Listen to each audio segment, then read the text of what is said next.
Second first cut. Golly. Rickie Fowler. Welcome to the First Cut Podcast. I'm Rick Gehman, and this is your recap episode for this week's Rocket Mortgage Classic. Joining me to break it all down, Kyle Porter is here. KP, what a week, as Greg would say. Well, the thing I was thinking, what a week. The thing I was thinking about, Rick, is it's so rare that we don't get just something awesome on Sunday, right? On the PGA Tour. Even with the Canadian Open a couple weeks ago, right? We got Hadwin getting laid out by the security guard. There's always something, you know, Keegan in Connecticut last week. There's always something that's just kind of awesome and kind of fun to talk about. And I always think, oh, well, this week is going to be the week where there's nothing to talk about. And then there's always like 10 times as much stuff to talk about. So I wanted to kind of call that out before we jump into Fowler winning in Detroit. How do you know that? How could you possibly know? The coverage is starting right now. How do you know who wins? Oh, I forgot. My son was I went inside and my son was like, Dad, Fowler or Morikawa is, 4 back. And I'm like, oh, buddy, like you're 4 back right now, I think, more than Morikawa. I got some news for you, buddy boy. This thing is over. Yeah. So let's start there. So obviously, with the weather in the area, they moved this thing up, right? So they went out in threesomes off split tees very early on Sunday morning. And I guess there could be a conversation of like who that helps, who that hurts. Rickie Fowler, who has had a couple of Sunday little not meltdowns, but just hasn't gotten it done last couple of times on Sunday. Maybe it's better that he didn't have to wait until 2:30 for his tee time. Yeah, maybe. Probably. I don't know that it was worse. I don't know that it was necessarily better, but I definitely don't think that it was worse for him. So the thing I was thinking about with this is it's more so that it's the Rocket Mortgage Classic compared to the U.S. Open than the start time, right? Like I think it benefited him that the Rocket Mortgage Classic was probably rowdier than LACC on Sunday, but I think it benefited him that he had felt kind of what 54 holes in the lead feels like at a major again before jumping into trying to close one out on like in a regular PGA Tour event. A 3-way playoff is the way that it ended on Sunday. And after 1,610 days back in the winner's circle, Josh, who was it? Rickie Fowler.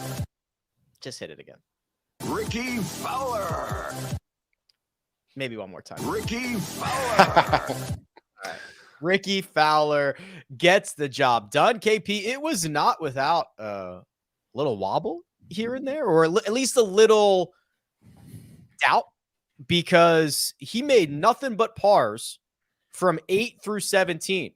Includes 2 par 5s as everybody's going low around him. It looked like Rickie was not going to do enough to even get into a playoff or to get this thing done. Well, and it wasn't because you look at the card and you're like, oh, it looks pretty good, right? But the way he was doing it was just and part of this is sort of the disadvantage of playing so well the first 3 days. You raise expectations for yourself, and so it felt like, even though he wasn't playing terribly, it felt like he was throwing up all over himself coming home, just some of the shots that he was hitting, right? And that wasn't necessarily true because he was still making pars and he was playing fine. That's just the way his first 3 days of play made it felt or made it feel. But I think the thing that really stood out to me, Rick, was how he kept his head at the very end. Obviously, I was just asked on HQ, like, why did Rickie win this week? And I said 2 things. One, his iron play was extraordinary. He was so good with his irons all week. And then at the very end, he kept his head. He could have ejected so hard, right? Like the golf was moving slowly, but things were moving quickly for him. And he didn't. He kept his head. He makes 3 on 18 to get into the playoff. He kept his head after that terrible drive on the playoff hole and makes another 3 to win it. And it just, I think it goes to show you, like, I've criticized Rickie in the past for not having more of a feel for the flow of a tournament and kind of rising at the end. But it does go to show you that you like the importance of staying in it until the very end. And I thought he did that great. And he got to show off the iron play that he had displayed all week on 18 twice at the very end of Sunday. Yeah, gained 7.5 strokes to the field on approach this week. Second best player in the field behind Chez Reavie, who continues to flush it, and stepped on the 18th tee, needing birdie to get into a playoff because Collin Morikawa had already set the number at 24 under par. And from the fairway on 18, he hits this one. A little bit in this first cut. Now from 149, fading right at it. Oh, Fowler with a beauty. Apologies, first cut. How could I have gotten that one wrong? Not from the fairway. Sticks it to 3 feet, KP, and obviously rolls that in to get to a playoff. Adam Hadwin gets in there as well. So we head to a 3-way playoff. Morikawa looking for his 6th PGA Tour win, Fowler looking for his 6th PGA Tour win, and Adam Hadwin looking for his 2nd. Yeah, who did you feel going into the playoff had the moment or had the advantage? Like who did you think was going to win going into the playoff? Collin, best player out of that group. Just got off a 64, 8 under. Had been playing great all week. We described the blueprint for Collin to have a chance to win this from 16-1 last night. We talked about the blueprint. It happened. He got into the playoff, and I thought that I probably thought it was his. Yeah, we almost nailed that one. Because I think what did we say? We said if Rickie shoots 4 under, what did Rickie shoot? 4 under. Morikawa had to shoot 64. What did Morikawa shoot? 64. And then you have a playoff, which we had. I think I probably thought Morikawa was going to win also. And then, even after the drive, or maybe especially after the drives on the playoff hole, you're like, okay, Morikawa, this is just like a stock shot for him. He can hit that baby cut in there. This feels like he's probably going to win. And then Rickie I don't know, man. Like, I think Rickie gets a lot of criticism for like not living up to potential or hype or whatever, but he had some big boy golf shots this week. And like 1 hour doesn't make a career, but he also had some big boy golf shots at the Players Championship when he won in 2015. And I think people would generally look at Rickie and say, oh, he's not that clutch, but yeah, I saw some clutch shots today. I think the one thing to point out, though, is some of those clutch shots often happen when the pressure of leading has been removed from him a little bit. A lot of the shots he hit at the Players in 2015, he wasn't leading. The shots he finally hit today, he was one behind or in the playoff or whatever. So there is something there, and I think that's probably true of a lot of guys. Like, leading from out in front is very, very stressful and difficult and all those things. But I don't know, just a ton of credit to Rickie for hitting the shots that he hit. Yeah, the advantage after tee shots in the playoff was certainly to Collin Morikawa. He was the furthest. He was in the middle of the fairway. Rickie sprayed it right off the tee to the point where they had to move fans and he had to take a drop. And we'll talk about that in a second. But he hits it to 12 feet and has this Josh between 1,600 days between wins. He's got a crack at it, a birdie putt here on 18 in the playoff. And Rickie returns to the winner's circle.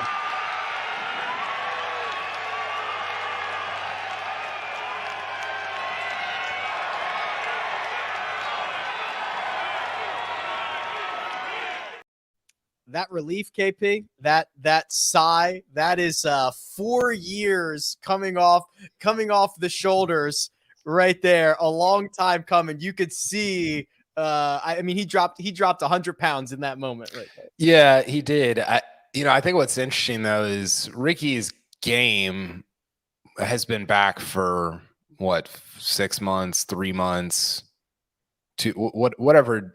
And I kind of wrote this afterwards. It's like, hey, Rickie was back like a while ago. This was just the official declaration of it, right? It was the pronouncement of Rickie's back. But like, that's not nothing, as you can see from that clip. for him. He knows that he won't have to answer more questions about it and talk about not winning and all these different things. But I think it is important to kind of point out something that you and I have been talking about, and most people that are like dialed in day to day have been talking about, of like Rickie's been playing at this clip for quite a while now. Yeah, I don't want to me, this is not a capper, right? No. This might, closes the loop or whatever on victories, but the way that this sets up moving forward, Rickie's going to go to the Scottish where he's had a lot of success. He's going to go to the Open Championship. That link style of golf is a creative style of golf that he's played well at. He is setting himself up. He's now 8th in the FedEx Cup standings. He is making probably a deep run into the playoffs. And oh, by the way, I think he has just punched his ticket to be on the American Ryder Cup team. So there's a second act coming, right? This is not it. This is not like the one capper on all this. I expect Rickie to continue to play well and be relevant for at least the next 2 months. Yeah, no, I mean, you're reading my mind. That's exactly what I wrote of like, hey, this actually sets him up for, guess who finished second at the 2014 Open Championship at Hoylake? Rickie Fowler. Guess who is in a great position going into the playoffs? Rickie Fowler. Guess who's going to be on the, not like probably, what did you say? Probably punched his ticket? I said, I believe he has just punched his ticket. Okay. So I think there's 2 spots that are filled and 10 that are open. The 2 that are filled are Scheffler and Fowler, and the other 10 are kind of open. I'm taking it too far, but that's how I feel right now. I mean, there are a lot of scenarios in which the next couple of months play out, and I don't see a lot of them in which that do not include Rickie Fowler on this Ryder Cup team. Unless you'd have to almost have like Sahith and Cam Young and Sam Burns win, like, and they're not even then. They're not going to play it. It would also require Zalatoris coming back earlier than expecting and being like, yeah, I'm good to go for the Ryder Cup. Zalatoris wins the Open. Just something outrageous, right? So yes, like we're on the same page there of, and speaking of the Open, is there how many guys are playing better than Rory and Rickie right now? I mean, if you look at form, they're just straight statistically, they're probably 2 of the hottest 5 guys in the world. Rickie coming into this week was by far the hottest guy. I mean, he'd been the best player in 2023. He's been playing over his baseline, which is all good stuff. He'd been the best player in the world in 2023. I think it was in this field, but okay, yeah. But like he was gaining 1.8 strokes per round. That's probably top 5. You know what I mean? I'll rerun the numbers here, but I mean, just straight stats form. Those are 2 of the 5 best players in the world, right? In this moment. Yeah, which is.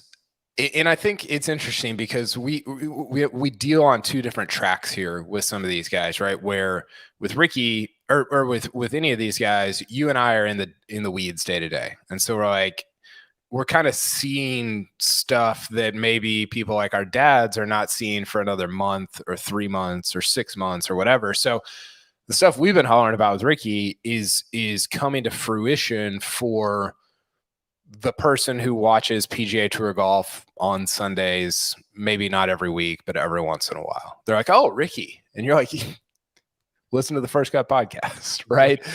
And so it's interesting when we sort of talk about some of this stuff because I think I think players feel that, right? Like they feel what you and I are saying day to day, but then they also feel the weight of expectation of the general public, which is the 2 kids that are watching Fowler on Sunday and my dad who's, checking in from time to time on Fowler. They know that those people know, or they know that those people don't really believe they're back until they win. And so they feel that expectation, I think, which is not nothing. And I think something that gets sort of conveyed via some of the questions they get asked in press conferences and stuff.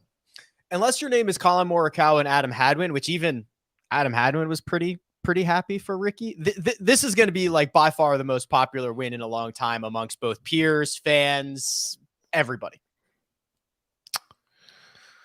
Yeah. I mean, short of what could like Rickie winning the U.S. Open would have topped it. Rickie, Massive, yes. Rickie could have topped himself, I guess. I think the most recent one, Phil at Kiowa was like, I got texts from people that don't follow golf and were like, I'm happy about this. And like, that he was the immensely popular. That was an immensely popular moment. Maybe not as much amongst his peers, but like fan wise. Yeah, I think majors are always a different level. Yeah. Rickie's in an interesting space because he is pretty beloved across the board for good reason. And when you compare him, like when I was thinking about this, Rick, I was thinking about this time 15 months ago. He was like, yeah, I haven't really made up my mind on Liv yet. And you're like, oh, okay. That's interesting. Right. I don't know that anybody saw that coming. So I think a lot of people assumed he was going. I mean, he hadn't been playing well. He was in line for a massive payday. I think there would have been a lot of, yeah, that makes sense if Rickie went. And I think Rickie he's a little insulated from some of the stuff that somebody like Rory hears, or somebody like even a Homa who's been more outspoken about a variety of things. Rickie doesn't say anything ever that's controversial, right? And there is a benefit to that in the public square, in the public arena, in the arena of public opinion, right? And I think we're seeing him reap some of the rewards from that. Is that the way that I would necessarily go about things?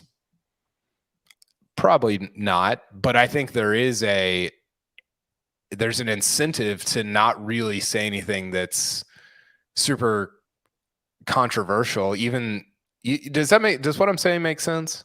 Yes. I mean, it is why he has all the sponsorships, and he never says anything extreme in any direction, right? Like, I don't know how he feels about literally any topic other than Grant Thornton or Rocket Mortgage or Puma, or like, you know what I mean? Like, I don't know how he feels about anything. Which is why like the Liv stuff was kind of surprising. And also I think he got a little bit of a pass that I don't know that other guys would have gotten. Right. But the other thing I was thinking about was this, Rick, and that is, and I wrote a short thing on Twitter about this, but just when you lose something that you once had, which was being a top 5 player, top 10 player in the world, that can be embarrassing. It can be hard to like face your colleagues. You can have self-doubt. And the thing about Rickie is that there's no financial incentive for him to get it back. Like for so many of these guys, there's a financial incentive involved. The group where there's no financial incentive in terms of just like living day to day and a life of luxury is pretty small. It's not that many guys, and Rickie's definitely in it. And so I just think when you look at where he was at and how little incentive, at least financially, he had to get back to this position, I just commend somebody for grinding their face off to get back to that spot, right? Because what that tells me is I just care deeply about becoming better at the thing that I do for a living again. And I think that's very commendable in a world that, especially in the world that we're in, that seems to only care about money over the last year, 2 years, whatever. For Rickie to engage in that kind of work to get back to the top of the mountain is, I don't know, to me, it's admirable. And it's something that I'm sure will be talked about a lot over the next few days, but I just wanted to sort of get that out there while we're talking about it. Yeah, friend of the pod, Rickie Fowler, gets the job done, wins his 6th PGA Tour win. Any final thoughts on Rickie? I'm sure we will talk more. There will be a lot more Ryder Cup conversation. I think we're on the same page there, and we kind of teased it earlier in the week and talked about the path that we think there's going. But anything else from this Fowler win before I get us to Collin Morikawa? I don't think so. Producer Josh asked an interesting question here. Does Rory he's asking if Rory wins Hoylake, does that top this win in terms of popularity? No. America. I think Rory. So I think Rory is now well, first of all, he's the most controversial he's ever been. Determining how controversial that is, but I believe that if Rory's approval rating was like 95% 3 years ago, I think it's like 71% now. But I think that the 71% that like him love him and love him more now, and now the new 29% hate him. There's no middle anymore. Well, and this is sort of what I was getting at with the live thing, is it's kind of funny to me that Rory has become controversial for defending an American institution, and Rickie, who said, I don't know, I might go to live, is even more beloved, right? And that's not, I'm not taking a shot at Rickie there by any means, but that's just a little bit amusing to me, right? I think you're right. I think the one thing about it is, like, a major championship is such a big deal. And this was like a tape delayed, middle of the road PGA Tour event, which is obviously a big deal, but not as big of a deal as winning the Open. Wikipedia doesn't care if it's on tape. It gets added to the record. Don't you worry about it. We will talk about Collin Morikawa, Adam Hadwin, and other notes, best bets, one and done, all that fun stuff. But first, we're going to take a quick break and hear a word from our partners. You gonna start the engine sometime soon, Erica?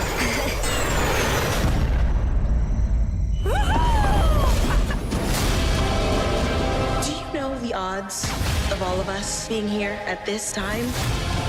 It's improbable, yet here we are, together.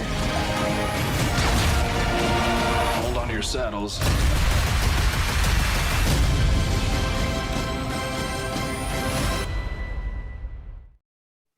And we're back. Probably worth noting that this trio in the playoff was 3 shots better than anybody else. So the other 2 guys, Adam Hadwin, Collin Morikawa, might feel like one kind of got away, or at least they certainly played well enough to win one here. Morikawa did the thing. 64 on Sunday. You look at what he did for the week. 8th off the tee, 7th on approach, 12th around the green, 24th in putting. Almost surprising he did not win. But KP, we talked about this, I think it was last night. I mean, whatever, this is such a positive takeaway for Collin this week.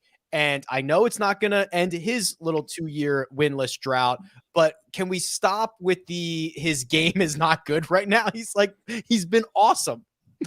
Well, yeah, I mean, a week ago I was talking about how it's really hard to reconcile his stat line with his finishes, right? And I think the answer that he has delivered is, like, believe the stat line.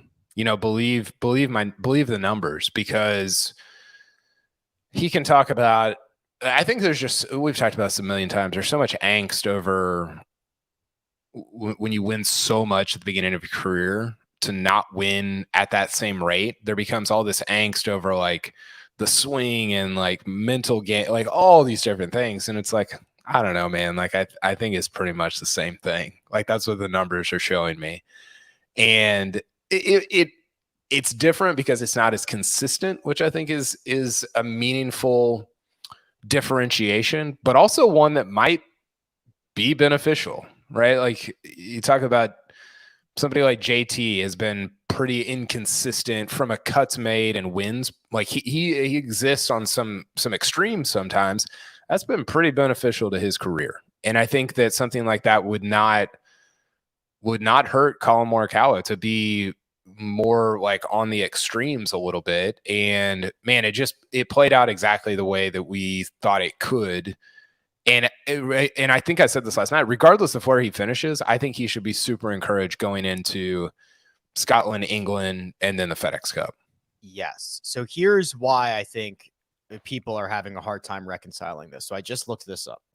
So he won 5 times between July 28th, 2019 and July 18th, 2021. So that is over a span of 721 days.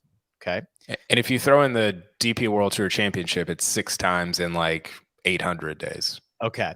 Now, he has not won in 714 days. So a week from today will be the same amount of time. Yeah. Between 5 wins on the PGA Tour and 0 wins on the PGA Tour. Same amount of time has elapsed. Now, it would be different if it was 1 win every 8 months or whatever, but that is not how it's played out for him. Yeah, and this is Rory's major career. It's Spieth's major career, right? Where if those guys were winning, if you spread their wins out, you would say, man, awesome stuff. And because you can't, you say, what a disappointment. And I don't know. I think taking advantage of your hottest time of playing is not a disappointment at all. It sets up some really irreconcilable expectations if you do it at the beginning of your career. But I can't imagine it to be disappointing. But what I can't imagine, though, is that mentally it is taxing on the player because their expectations are even higher than ours. And I bet Morikawa after winning, I mean, he basically said after winning that Open at Royal St. George's, like, this is kind of easy. I mean, he didn't use those words, but he was kind of like inching in that direction. And Rick, he won 2 of his first 8 majors. I bet it felt kind of easy, And so mentally, like, what's this? You guys are talking about that this is hard to do. I'm going to win 40 majors. Mentally, that's hard, right? That is a difficult thing to come down from. And so I don't know. I get it that it's a little bit different right now, but I don't think the need for angst on his part or anybody else's is very necessary. We talk about it all the time, but I want to give a real life example here about like when we say win luck or how hard it is to win or everything that has to go right. I mean, just think about the playoff alone for Rickie, who had a phenomenal week, deserved to win, sprays it right off the tee so poorly that he gets a great lie because it's been trampled down by the crowd. The Tiger effect. And then he gets a literal perfect read from Adam Hadwin on the putt in the playoff, right? If Adam Hadwin hits it on the other side of the cup, does Rickie Fowler make that putt? Maybe he still does. I don't know. But these are the little, and it happens all the time, everywhere. And when the margins are small and getting smaller, winning is skill and winning is luck. Yeah, totally. I mean, Morikawa's putt on 18 in regulation. How close is that to just lipping in? And then we don't even, and this conversation is completely different. Yeah, and then Fowler's like, oh, still up in the air for the Ryder Cup. And you're like, I mean, that thing is like a millimeter from falling. It is, I don't know how it didn't go. You're right. And it's just a completely different story. The whole thing is idiotic, and it's fun it's fun and necessary and whatever to break down for individual specific events. But over the long arc of a career or even of a year, I go to the numbers. Like they numbers do lie for sure. 100%. You and I can make them say a lot of different things. Mm-hmm. It's very difficult to make numbers across a season or especially a couple of seasons really tell you something that's not actually there. And so when I look at Morikawa with this season, it's like the numbers are good.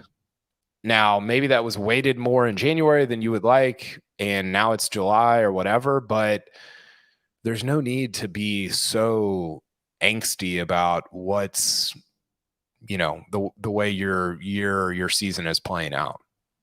For sure. Adam Hadwin was the third man in that playoff. Big hat tip to Adam. We talked on Saturday night about how reliant he was on the flat stick and something probably needed to change. Well, he was top 5 in strokes gained approach on Sunday, gave himself a real chance to win this thing and double his PGA Tour win total. And honestly, most weeks played well enough to do it. Yeah, he played great. I thought it was kind of an advantageous situation to him that nobody was paying attention to him. Unfortunately, I like Adam Hadwin. He's a good dude, but when Morikawa and Rickie are involved, he could kind of just, and this is kind of what he did, is just sneak around in the shadows and then pop up on 17, 18, be like, hey, I might win this thing. I thought that was sort of the only path to victory for him, and he almost did it. So credit to him for that and for not getting lit up by any security at Detroit Golf Club this weekend. I think it was the Friday that tweeted if Hadwin wins, he should be able to tackle the closest security guard. It was so good. I thought that was pretty funny. I enjoyed that. Okay. So that's 3 guys in at 24 under. There was a big gap to everybody else. Just trying to look through some of these notables: KP, Taylor Moore, Lucas Glover, and Peter. Can we talk about Ludvig? Sure, we can talk about Ludvig. So a good first 2 days. Not so good on the weekend. Ever since Mark Victory lapped his top 20 wager on Ludvig on. He always does this. He did it with Justin Suh at Muirfield Village. Yeah, kiss of death. He played his final 2 rounds at 1 over, I believe. So yeah, drops the T40 KP. Even par 72 on Sunday. So I guess we can pump the brakes on greatest player in the world, but still lots of good takeaways. Yeah, I'm undeterred by his trajectory. I think it's really good. I think I thought I forgot if we talked about this yesterday, but Nick Doherty on Golf Channel said he talked to Luke Donald, and Luke Donald gave this quote basically comparing him to Rory in 2008 at the Dunhill Links. And you're like, whoa, that's pretty heady stuff. Do I think Ludvig is going to be Rory? No. No. Like, I don't think he's a generational player. I do think he's really good. And I don't make too much of the weekend because that stuff happens. I think you should pay more attention to the 65-67 start. And honestly, if he went out and won next week, Rick, I wouldn't be shocked at the John Deere. He might be the best player in the field. Cam Young's in that field, so maybe not. But he's super talented, and I think it's going to benefit him, honestly, to get away from some of these putting contest type tracks where 25 under, 27 under wins a golf tournament, because he's a really good ball striker and he's a great driver. So I don't really think that differently of his trajectory because he had a bad weekend this weekend. Yeah, he might be 16-1 next week. Led the field off the tee, which is sick. Yeah. Did he really? Yeah, gained 5 strokes off the tee this week. Last time I looked, he was second or third. That's impressive. He's very good, and like I think I would bet now that he's going to be on the European Ryder Cup team. I really think that, because I think that they're not good at the bottom, and even if they took an Aaron Rai over Ludvig, Aaron Rai is going to play like once before singles, so you might as well take Ludvig, right? Like, is having Ludvig on the team going to lose you the Ryder Cup? No, but it might win you future Ryder Cups, So I think they take him. I'm excited about that. I think they should take him. And man, I'm getting pumped about the Ryder Cup. It's going to be super fun. There's going to be a lot of guys clamoring to play with him and hit approaches after the tee shots that he hits. So yeah, I think he'll be a popular figure on that team, assuming he gets on. Who are they going to put him with? Noren? Is Noren going to be on the team? Who's hold on. We'll do this real quick. This is stupid, but we're going to do it anyway. I'm going to pull up. I have them right here. Okay. Well, what do you have? Do you have the European ranking? You want European points? Or you want world points? Give me both, and then I'm going to give you Data Golf ranking. So just like the straight top 12. So Rom, this is Euro points. Rom, McIlroy, Yannick Paul, Adrian Moronk, Adrian Otegi, Tommy Fleetwood, Shane Lowry. That's the top 8. World points is Rom, Rory, Victor, Hatton, Fitzpatrick, Fleetwood, Lowry, Rose. That's the top 8. Okay, so that's more of a real list. So if you look at Data Golf, so they've got 4 of the top 7 guys on Data Golf right now. So they have Rory, Rom, Victor, Hatton. Yeah. So I low key think that the U.S. is not in like a position of tremendous strength right now, Rick. I tend to agree. So it starts out really well like this, right? Rory, Rahm, Victor, Hatton, Fitzpatrick. Okay. I'm all in on 5. Great. Fleetwood's been playing great golf. That's 6. That's 6. So your next, can I give you the next 6 on data golf? Yeah. Rose. Lowry. Okay. Adrian Moronk. Sean Bradley. Aaron Rye. Yeah. Sergio, which I don't. It's not going to happen. Yeah. Ludvig is 12th. Then Steven Yeager, Alex Noren, Seamus Power. So it gets tough in a hurry at the bottom. 7 through 12 will be very interesting. But if you could take, okay, so Rose and Lowry 7, 8. Yeah, fine.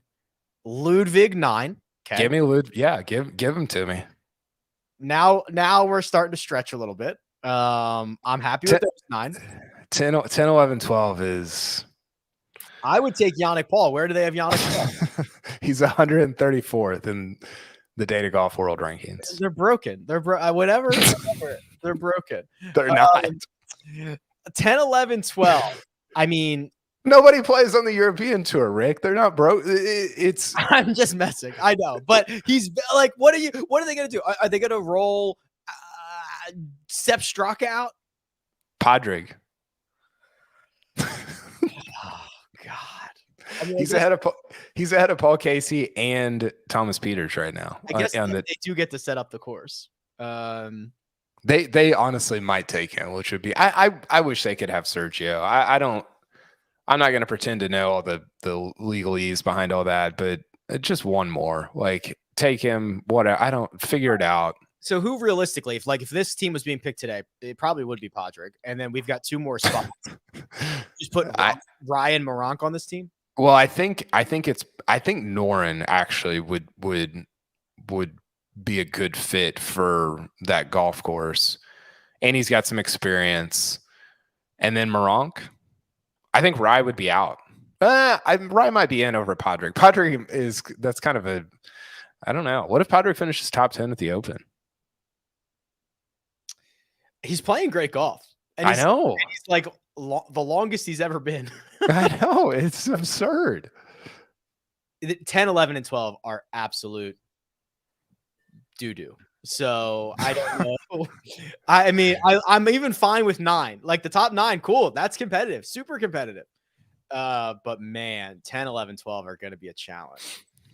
Yeah, they are. But the U.S., their 7 through 10 might be a challenge with JT and Spieth, and I mean, it's a little bit of a mess right now on the U.S. side also.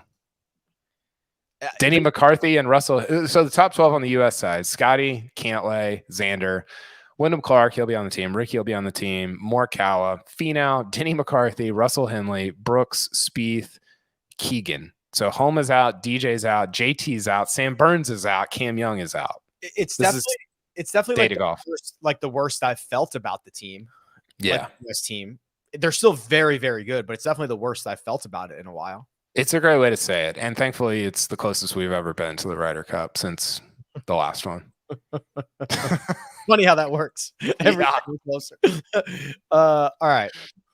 Anything else? Peter Quest will probably play John Deere last week. He just missed out on special temporary membership status. He'll probably be a member here shortly. I don't know. Rest of the board was all right. We talked about the guys who missed the cut. That was kind of the big story on Friday night. Yeah, JT Finau. JT, went back and looked at some of his quotes. He's talking as if he's close. And it just, I don't know that he is. I don't know. I'm very, very interested by his last 2 months. I'm not optimistic about them, but I'm very interested in them. Right. Agreed. I just want to see what happens. We will cover our best bets, our one and done. But first, we are going to hit a quick break and hear a word from our partners. Get breaking news. Big news coming out of the NFL today. Highlights and instant reactions. The largest final round comeback in tour championship history. We're down to the final 4. I just want to take time to analyze greatness. Talk winners and losers with a guy who's already a big winner. CBS Sports HQ. It's all sports all day long. And we're back following up our great week from last week. We put a bunch of red on the board this time around. Quite honestly, we kind of we kind of got screwed by the old Ludvig here. Top 30. No, that didn't work out. You did, though, KP, add an outright to your win. Oh, yeah. So this is a good week for you. You and Mark both had Rickie Fowler on the squad, 14-1. So hat tip, congratulations on that. Am I back in the black, producer Josh? Oof, don't ask questions you don't want to hear the answers to. Close. I don't know if that's close. 7%. Yeah, we're making our way back. You are the closest to black who's not in black. That's like that's like making the cut but missing the third round cut. Yeah, you got MDF'd. Yeah. The rest of the board, let's see. Eckroat over Harmon. Eckroat missed the cut. Eckroat missed the cut. More over Hadwin. Patrick, that's tough. That's a tough one. More finished T4. JT over Morikawa is even tougher. Yeah, that was never a sweat. What did Norlander finish? Mark had him top 40, finished T81 because a million guys made the cut. Sure. How did Austin Eckroat's playing like the sixth best guy in the world and he misses the cut here? Come on. Yeah, no. I had Morikawa to win, so that okay. So we would have hit either way. Yeah, we would have had a winner unless Hadwin wiped us. So speaking of which, show us the best bets. Ugh. I had this Taylor Pendrith guy to finish as the top Canadian. That stinks. Finishes to go into the final round in the final group and then lose top Canadian, which there was only like 4 of them, by 7 shots is not great. No, it's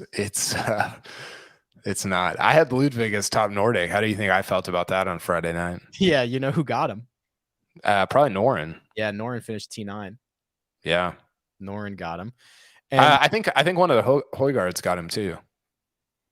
Oh, yeah, you're probably right. I didn't scroll. Yes, Nikolai did. Yeah. Where'd Justin finish?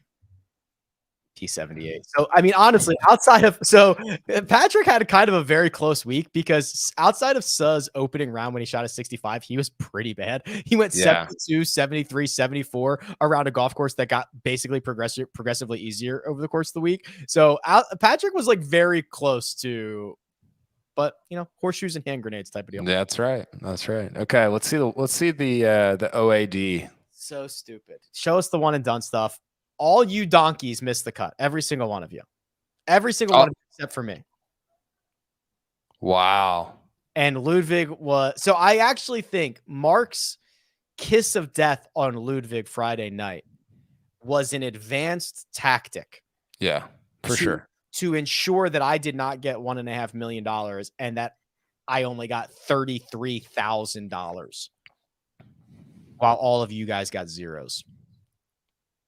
I told you to save Ludvig for the Tour Championship, and you didn't listen to me. So you only have yourself to blame. You can blame Mark all you want, but this is disgusting. I'm disgusted. Yeah,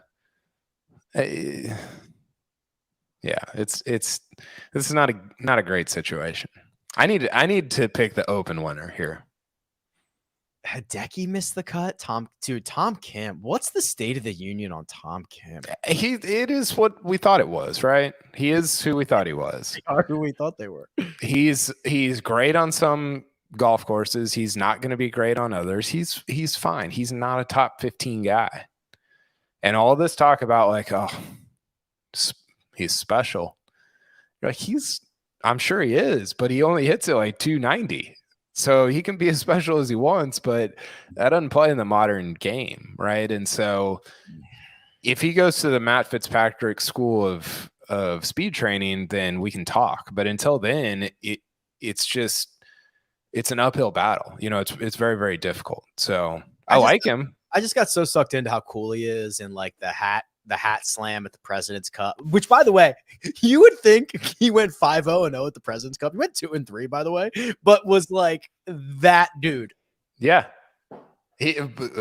Perception, baby. It's all about perception. It really is. That's how it's, there's going to be some guys that make both of these Ryder Cup teams on perception. Yes. Right? Sure. Yeah. And some of it's beyond perception. It's like real stuff, like leadership and stuff. But I don't know. Perception matters. Look at the NBA and NFL draft. I think that what's Sam Hinkie up to these days? What's he doing? I think he's got a podcast or something. What? I think so. We should hire. We'd just be like, Sam, come. Like, let's just solve golf. Like, he probably doesn't know much about it, which is probably good. And he's going to be like, yeah, just like, give me all this information. I'll solve this. I'll solve this thing. Well, what is he solving for? Like, live? No. Let's start with he picks the American Ryder Cup team. Did you? Just Sam Hinkie picks it. Does he know that there's no draft picks to stow away? Like, it is what it is. He's going to stock up for 2029 or whatever. Yeah, it doesn't matter, Sam. By the way, speaking of live, did you see Phil in his cape today? I did. What Phil is the guy who freaking searches his name on Twitter, which is so corny. He replied to somebody with like 3 followers, 2 likes on it, so that he could like dunk on a crypto bro. Like, cool, man. You have a bajillion dollars. You are revolutionizing the game of golf. You are doing all these great things. You're wearing capes. You think you are the man, and you are searching your name on Twitter to clap back at a crypto bro. I got a great tweet from somebody that said, "Show this picture." It was Phil in the cape. It said, "Show this picture to yourself at the beginning of 2021 and explain to yourself how Phil also has 6 majors." Here's the photo. I mean, it's preposterous. Like an absolutely preposterous turn of events. He's in a cape, in shorts. Have you got rate limited yet? No, I have the check. Do you have the check? I have the check. Yeah. But you got limited? No, I haven't. I'm not a doom scroller. Yeah, no, I have not yet. I'm sure I will. If it was a major, I would have by like. I was gonna say, if it was the Masters, I'd be in big trouble.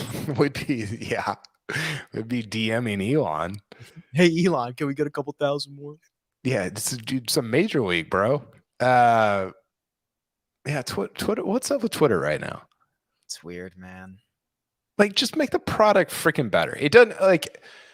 I don't know. I'm an idiot. I'm not a software engineer, but it doesn't, like, the product was fine and there were ways to make it better, and I feel like we're not doing them. I feel like we're doing the opposite of them. It was like, so Twitter was so close to being like such an awesome money-making endeavor for like someone could have bought Twitter and it was very close to being great, and now it's bad, man. Like half the functionality doesn't even work anymore. The search functionality is horrible. Yeah.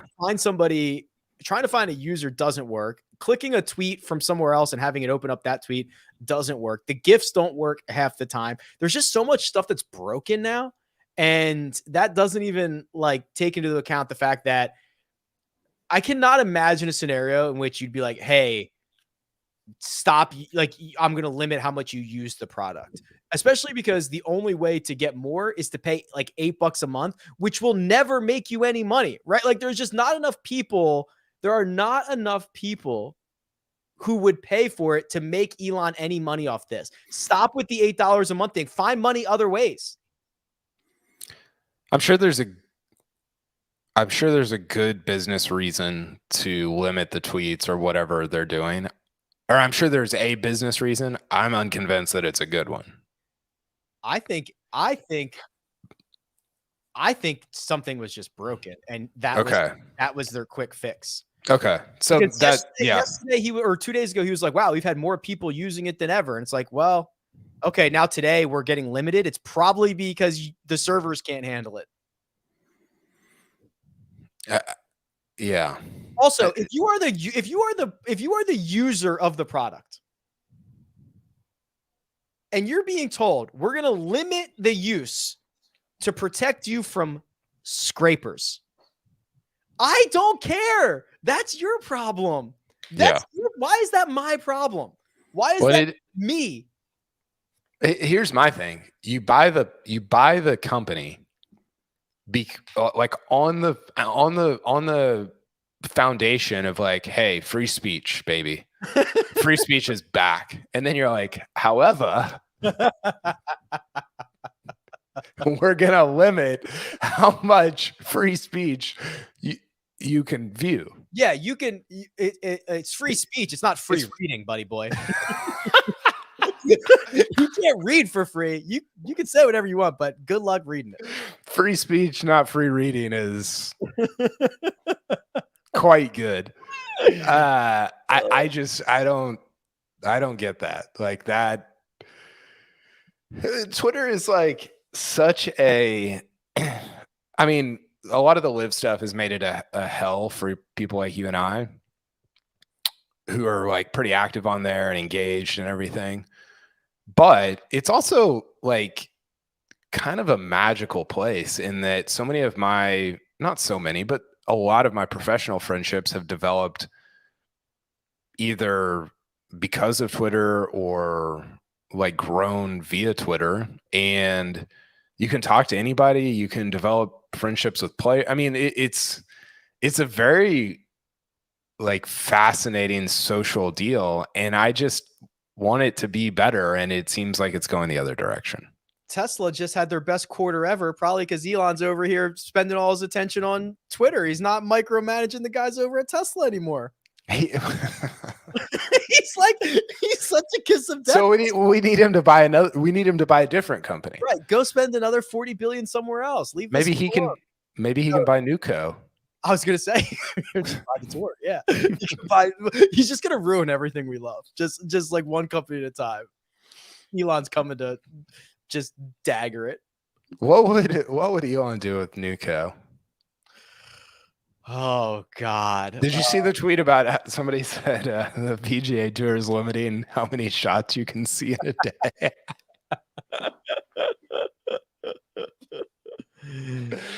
That was pretty good. Okay, we're off the rails. This is why we don't do this one-on-one. Anything else before we get out of here? We're done earlier. How are you going to spend your extra couple hours? Well, so my family is going to the lake with another family. Got a big wiffle ball game planned, and we were going to go tomorrow morning, but I think we might go tonight instead. Try to get an extra wiffle ball game in. There you go. Go get an extra wiffle ball game in. I love to hear it. We've got those, the wiffle balls with the one side, the holes in one side. Is that a new thing? I've never. Come on. The not the wiffle balls with a bunch of holes, but the ones with just like a couple holes. Yes. Oh yeah.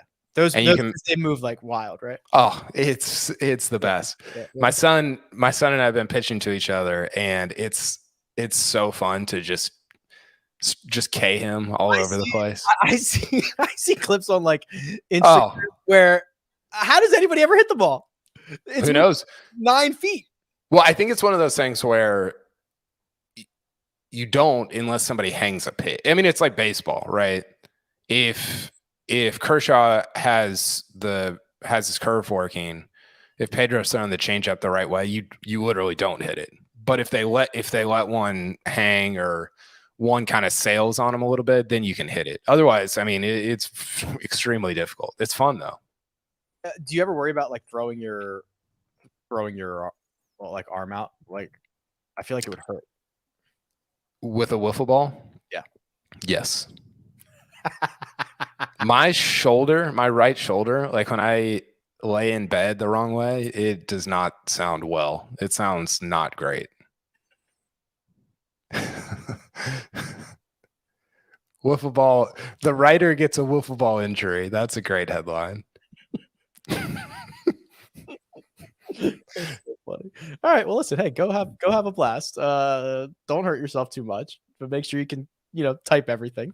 We'll be back on Monday for John Deere Classic Week. I'm officially declaring it John Deere Classic Week, as many have been waiting for me to do. Monday, Tuesday, No. Wednesday, I think, because of the Yeah, you and I and Greg, I think, are Wednesday. Programming note. We're going Yeah. Wednesday for the mega preview pod because Tuesday is Independence Day and we want everyone to celebrate their independence and do it safely. So we're going on Wednesday. Big thanks to producer Josh. He does all the hard work behind the scenes. Kyle Porter is available on Twitter at Kyle Porter CBS, and you can find me at Rick Run Good. This has been The First Cut. We'll catch you next time. Rickie Fowler.